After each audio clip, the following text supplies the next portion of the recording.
बिस्मिल्लाहिर्रहमानिर्रहीम। अस्सलाम वालेकुम। हक सलाम और इफ्तिखार पाक नाव के नए एडिशन के साथ हाजिर खिदमत है। अगर हम दुनिया के नक्शे पर नज़र दौड़ाएं तो तीन ममालिक अपने हुज्म में बहुत मुमासलत रखते हैं, यानी अमेरिका, चीन और ऑस्ट्रेलिया। ये ममालिक पहले 15 बड़ी मईशतों में खड़े हैं। अगर पर कैपिटा जीडीपी के हिसाब से देखें तो एक अमेरिकी सालाना $64,000 कमाता है, एक ऑस्ट्रेलियन $52,000, जबकि एक बड़ी और वाज़ेह कमी के साथ एक चीनी सिर्फ 11,000 अमेरिकी डॉलर, और फिर एक और मुल्क जो कि दुनिया की छठी बड़ी मईशत है, यानी हमारा हमसाया मुल्क भारत, वहाँ का एक शहरी सिर्फ $2,100 साल भर में कमाता है। इन आदाद व शुमार को लिखने और पढ़ने से यह अजीब सा सवाल उभरता है कि इन अमीर मुल्कों की कमाई में अगर फ़र्क इतना ज़्यादा है तो भारत को एक तरफ रख कर बाकी ममालिक के शहरियों का लिविंग स्टैंडर्ड या मेयार ज़िंदगी एक जैसा क्यों है। यानी एक अमरीकी शहरी को जो सहूलियात $64,000 कमा कर मैसर हैं, वो चीनी शहरी इससे $50,000 कम कमा कर भी किस तरह उस अमरीकी से मिलती जुलती आसान मुआशी ज़िंदगी से लुत्फ़अंदोज़ हो रहा है। ये सवाल ही अपने अंदर एक जवाब छुपाए हुए है कि शायद आजकल का जो इंसान है उसको इस वक्त के मेयार के हिसाब से जीने के लिए इतनी ही रकम चाहिए जितनी चीन में एक शहरी को है। दूसरा ये कि ऑस्ट्रेलिया की आबादी जो कि सिर्फ 2.5 करोड़ है, अगर चीन के बराबर होती तो क्या उसकी पर हेड इनकम इतनी ही रहती? जवाब बड़े सारे नफ़ी में है। आप किसी एक बड़े आज़म के एक शहर का इंतखाब करें और वहाँ से खुराक के कुछ आइटम ख़रीदें। मसलन पाकिस्तान में आप मुर्गी, प्याज, 1 लीटर दूध, अंडे वगैरह वगैरह वो ख़रीदें। अब नेट पर जाएं, किसी दूसरे बड़े आज़म के किसी मुल्क की ऑनलाइन सुपरमार्केट में इसी फूड स्टफ की कीमतें देकर देखें और फिर उन कीमतों को अमेरिकी डॉलर में कन्वर्ट करें। मसलन पाकिस्तान में 1.5 किलो ब्रायलर मुर्ग की जो कीमत है, जो गोश्त की शक्ल है, वो 600 रुपये में मिलेगा, और जर्मनी में अगर देखें तो इसकी आजकल जो कीमत है वो 3-3.5 यूरो है। वो तकरीबन वही 600 रुपये पाकिस्तानी बन रहे हैं। चीनी जर्मनी में 70 सेंट की किलो है, जो कि पाकिस्तानी 120 रुपये बनते हैं, यानी कोई बड़ा फ़र्क है ही नहीं। हाँ, दूसरी अशिया, कपड़ा, तालीम, घर का रेंट, पेट्रोल और सफ़र के अखराजात में चीन का शहरी अमेरिकी शहरी से कम मगर पाकिस्तानी शहरी से अभी भी ज़्यादा अदा कर रहा है। इससे एक मंतकी नतीजा तो ये निकलता है कि पाकिस्तान में अगर फ़ी का आमदनी सिर्फ 5 से 6 हज़ार डॉलर सालाना हो जाए तो हमारा हर शहरी उस ज़िंदगी को एंजॉय कर सकता है जो एक चीनी, अमरीकी या ऑस्ट्रेलवी शहरी करता है। अब है कि पर हेड आमदनी उसको बढ़ाया कैसे जाए। सबसे पहले तो ये देखेंगे ये पर हेड इनकम है क्या। एक मुल्क की जो अपनी पैदावार है और उसकी एक्सपोर्ट से आमदनी, उसके अंदरूनी आमदनी, फिर दूसरे ममालिक को दिए गए कर्ज पर सूद की आमदनी, बैरून ममालिक शहरियों की तरसील, फिर हर शहरी की इनकम, उसके सर्विसेज के नतीजे में रकम की पैदाइश, इन सब को जमा करके उस मुल्क की जो कुल आबादी है उस पर तकसीम करने से जो जवाब आएगा वो उस मुल्क के हर शहरी की पर कैपिटा इनकम है। इसके बाद अगला मरला है कि वो शहरी असूली तौर पे खर्च क्या कर रहा है। अगर पाकिस्तान में पर हेड पर कैपिटा इनकम $1,600 सालाना है, यानी हर शहरी की जेब में खर्च करने के लिए हर माह तकरीबन $125 या तकरीबन 20,000 रुपये जमा होते हैं, तो हकीकत इसके बरक्स है। पहला मसला उस वक्त शुरू होता है जब कौमी आमदनी का एक हिस्सा बैरून के कर्ज़ों और उस पर सूद की मद में अदा हो जाता है, जो हमारी आमदनी में गिना तो जाता है मगर हमारा नहीं होता। और पाकिस्तान की जो सूरत हाल है उसमें देखें तो हमारी जो जीडीपी है सालाना, उसका 40 से 50% हिस्सा जो है वो इसी मद में चला जाता है। तो इसका मतलब ये हुआ कि उस पर एक एक शहरी की जेब में से आधे पैसे तो उसी वक्त कम कर लें। फिर यह कि दौलत की तकसीम का हमारे माशरे में कोई पैमाना ही नहीं। 80% तक मुल्की दौलत 20% लोगों के पास, और 20% दौलत 80% अवाम की पहुंच में है।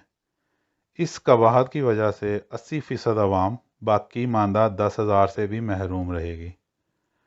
उसे सिर्फ 3 या 4 हज़ार रुपये ही मिलेंगे। इसके बाद एक और मुश्किल मरहला है, वो है असल में पर हेड खर्चा। एक शहरी को कागजों में माहाना 5,000 रुपये मिल भी जाएं तो खर्चा की मद में हुकूमत को दर हकीकत हर शहरी इससे दोगुना में पड़ता है।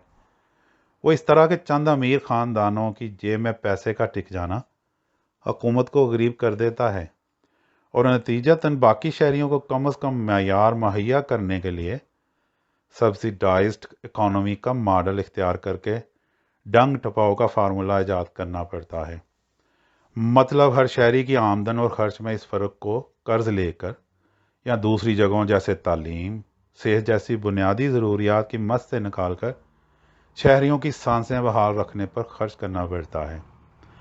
हर शहरी की ज़ाती खर्च और आमदनी की जो बैलेंस शीट अगर बराबर है तो उस मुल्क की जो मजमूई बैलेंस शीट पर भी हिस्सों का रंग देखने में बहुत भला होगा। मगर एक फ़र्द की बैलेंस शीट को बराबर रखने का अमल दरअसल हुकूमती सतह से शुरू होता है। इसकी पहली ज़िम्मेदार हुकूमत ही होती है। इस ज़िम्मन में हमें देखना होगा कि एक तरफ हुकूमत और फिर उसका मुंतखब किया गया शराकती इन्वेस्टर, फिर लोकल सतह पर प्राइवेट इन्वेस्टर अपनी जगह रहते हुए या एक हक्काई की शक्ल में मुतहद होकर किस तरह अपना अपना हिस्सा कौमी खजान में डालकर उसे भर सकते हैं। माशी खुद मुख्तारी का ख्वाब किस तरह हकीकत में बदल सकते हैं। बैरूनी कर्ज से नजात किस तरह हासिल हो सकती है। हमारे पास क्या कुछ है और इस क्या कुछ से क्या क्या फ़वाइद मिल सकते हैं। दुनिया में 52 मारूफ मिनरल्स यानी ज़ेरे ज़मीन मादनियात की शक्ल में छुपे हुए ख़जाने हैं, और पाकिस्तान की धरती इनमें से 52 को अपने सीने में दबाकर थक चुकी है। कोई तो हो जो निकाले और पैसा बनाए, वो पैसा जो इस कौम की बुनियादी ज़रूरत है। हम चीन की तरह बहुत ज़्यादा और ऑस्ट्रेलिया की तरह बहुत कम आबादी वाले नहीं हैं, तो क्या ये आबादी का तनासब हमारी माइशत में बेहतरी और फिर फ़ी का आमदनी में इजाफा करने में मददगार है या नुकसानदेह।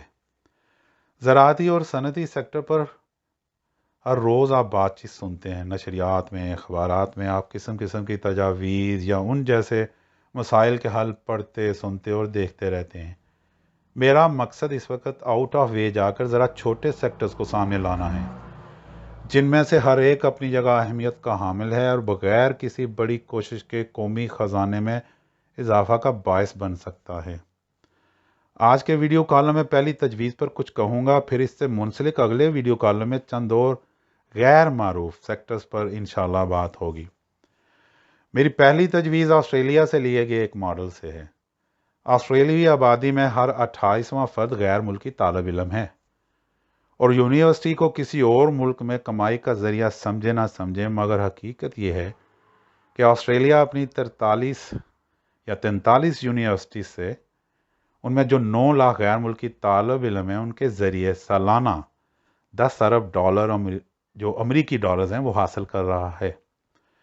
इमरान खान का वादा था कि गवर्नर हाउसेस और वज़ीर आज़म हाउस के अलावा और भी बड़ी इमारतें हैं, उन सबको यूनिवर्सिटी में बदल दिया जाएगा। इसका मतलब यह है कि हमारे पास इमारतें मौजूद हैं, हमें सिर्फ उनको कन्वर्ट करना है। उसके साथ ही हम ये नहीं कर सकते कि पहले से मौजूद यूनिवर्सिटी को अपग्रेड करके साथ साथ अफ्रीकी और दूसरे थर्ड वर्ल्ड मालिक के उन तालिब इल्मों को आसान वीज़ा सर्विस मुहैया करें जो सिर्फ वीज़े की वजह से मॉडर्न वर्ल्ड में जाने से महरूम है, मगर उनके पास पैसा है और उनकी जो मगरब की और अमेरिका की महंगी फीसिस के मुकाबले में 60 से 70% तक कम फीस पर हम उन्हें वही डिग्रियां मुहैया करें जो अमेरिका या बरतानिया जाकर वो हासिल करते हैं या करना चाहते हैं।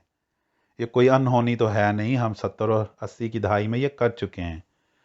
फिर इसके बाद हमारा ये सेक्टर PIA और दूसरे अदारों की तरह जवाल और करप्शन का शिकार हो गया। एक नज़र डालता हूँ दो गैर मुल्की यूनिवर्सिटी की तालीमी लागत पर। महंगी फ़ीस के साथ साथ वीज़ा के मसाइल भी अपनी जगह हैं, ये भी नज़र में रहे। मसलन हमारे वज़ीर आज़म इमरान ख़ान पाकिस्तान की दरसगाह यानी ऑक्सफोर्ड यूनिवर्सिटी का सन 1200 में आगाज़ हुआ और आज तक मुख्तलिफ नए कॉलेजेस और डिपार्टमेंट्स में जो है इजाफ़ा, इसके मजमूई हजम में इजाफ़ा कर रहे हैं। आज इसमें अगर 24,000 तालब इल्म हैं तो मुकम्मल स्टाफ की तादाद 14,500 है। सालाना फ़ीस मुख्तलिफ सब्जेक्ट्स कॉम्बिनेशन के हिसाब से 34 से 49,000 डॉलर अमरीकी है, जिसमें मेस, हॉस्टल, ट्यूशन फ़ीस सब शामिल है। फिर एक और यूनिवर्सिटी है जो मेरे कज़न आबिद अंजम के ख्वाबों की दरसगाह है। ये भी मिसाल देनी इसलिए ज़रूरी है कि ये इन साहब के पास पैसा था, टैलेंट था, लेकिन वीज़ा प्रॉब्लम की वजह से वो उधर ना जा सके। उसका जायज़ा लें तो 1890 में कायम की गई इस यूनिवर्सिटी में तालब इल्मों की तादाद तकरीबन 15,000 है। सालाना फ़ीस जिसमें ट्यूशन, मेस और बोर्डिंग चार्जेस शामिल हैं वो 66,000 अमेरिकी डॉलर बनते हैं और इसके स्टाफ की तादाद 8,000 है। मेरा मतलब इन दोनों यूनिवर्सिटियों का मुकाबला करने का ये था कि देखें तो दो स्टूडेंट्स मिलकर एक वर्कर की तनख्वाह अदा कर रहे हैं, यानी गवर्नमेंट की जेब पे कोई भार नहीं है। अब हमारे मुल्क की एक यूनिवर्सिटी को मैं लेता हूँ, मसलन पंजाब यूनिवर्सिटी लाहौर से ले लें। 1882 में इसकी इब्तदा हुई। इसके 137 डिपार्टमेंट्स हैं, जिनमें 45,000 स्टूडेंट्स के लिए एकेडमिक स्टाफ की तादाद सिर्फ 1,006 है जो फुल टाइम है, और 300 पार्ट टाइमर्स हैं, और दूसरा स्टाफ जो क्लैरिकल है और दूसरा स्टाफ है वो इसके अलावा है। बैचलर कोर्सेज़ की सालाना फ़ीस 26 से 55,000 पाकिस्तानी रुपए हैं, जो कि अमेरिकी डॉलर में कन्वर्ट करें तो सिर्फ 400 डॉलर, इससे ज़्यादा नहीं बनते। और हॉस्टल में 3,500 रुपये देकर आप एक पूरा महीना खुराक को भी एंजॉय कर सकते हैं। कहने को कहा जा सकता है कि उन दो यूनिवर्सिटियों का मेयार पंजाब यूनिवर्सिटी से ऊंचा है।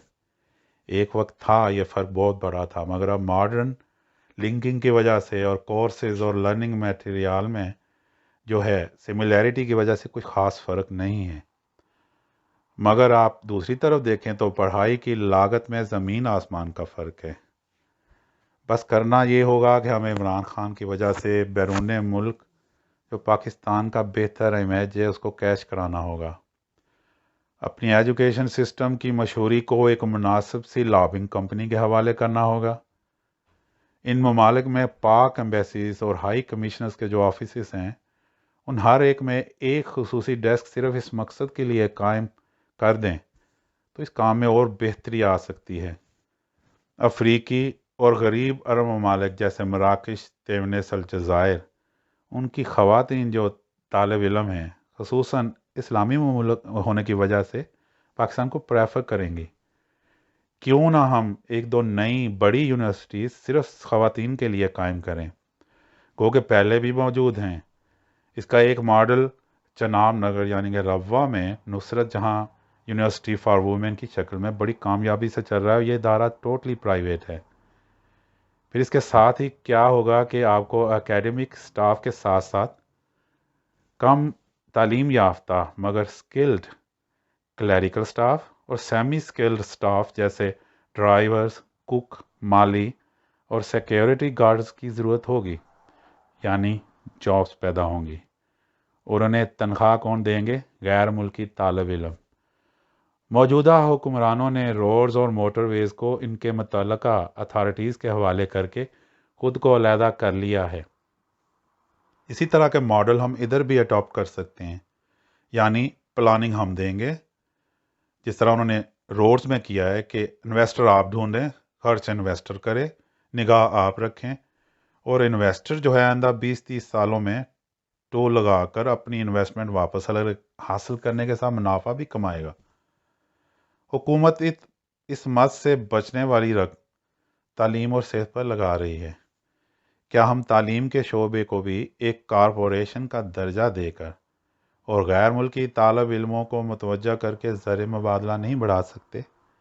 اور ساتھ ساتھ ان اداروں میں مقامی طالب علموں کو بھی کم فیسوں کے ساتھ اکاموڈیٹ نہیں کر سکتے؟